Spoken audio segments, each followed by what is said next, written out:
Brünhilde, Warrior Maiden by P. Smith. Wotan speaks. I must have the ring. The Myth in the Mists of Time. Chapter 1. In the dim, dark beginnings of cosmic time, when the gods walked on earth and formed alliances with humankind, there was an earth goddess named Erda, who bore 9 girl children, fathered by the supreme god Odin. After she had delivered the babies, she sank back into the earth to sleep and to dream. The girls were active and curious, and grew into young women of strength and daring.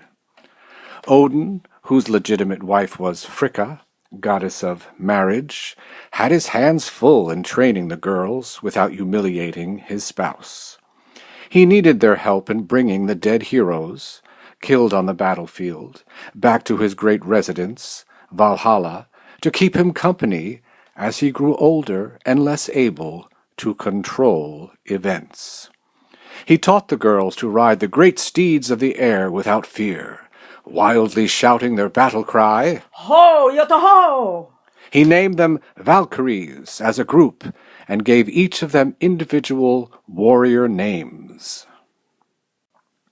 His favorite, the closest to his heart, was called Brünhilde. She loved her father and seemed to know his secret desires and plans without being told in words. Odin confided his deepest feelings to her and sent her to complete the most difficult feats that he would instruct her to do. She was an intrepid, daring girl and totally loyal to Odin. She faithfully followed his every wish and was obedient as well as valiant. Now she joyously rode her horse Grana, to the Valkyries' rock, set high on the mountain top, sank to the earth, and shouted her battle cry from the heights.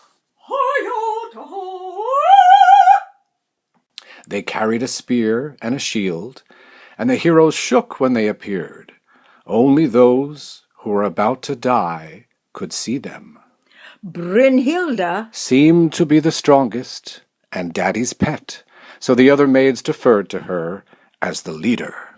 The sisters were called Wish Maids and had a playful streak.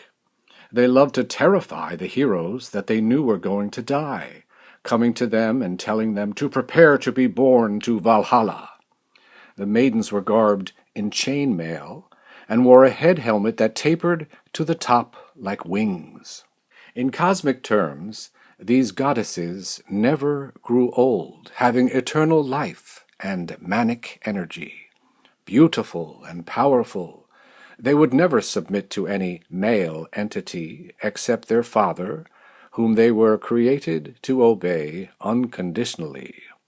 This day, Brünhilde, and her sisters assembled on their rock to gossip, play, discuss the latest heroes, and tell of the conflicts that had brought them to Valhalla. Brünhilde, Greeted her sisters. Hola, my sisters, how fared you this day? Her eyes glittered with energy. Each of the girls in turn eagerly told her tale of hero gathering and the exhilarating ride that bore them to Odin. Brünhilde, Ever somewhat apart from the others, brooded on what she knew to be her father's true wishes concerning his twin children by a mortal woman. Odin was obliged to retain his powers through a race that would be separate from him, but not completely free.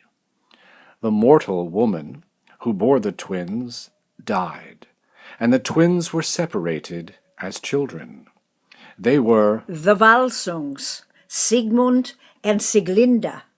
the girl Siglinde, was forcibly married to a crude and insensitive man named Hunding. He demanded that she be subservient, always prepared to serve him in any way that he demanded. Needless to say, she wasn't happy. Sigmund Had grown into manhood, protected by a wolf after his father disappeared. He had learned the ways of fighting after his home was destroyed by Hunding. and his tribe. Sigmund Had lost both his parents and his twin sister. He didn't know what had become of. Siglinde. He was destined to find out in very strange circumstances. But now we return to the realm of the gods and goddesses who could walk the earth and interact with mortals.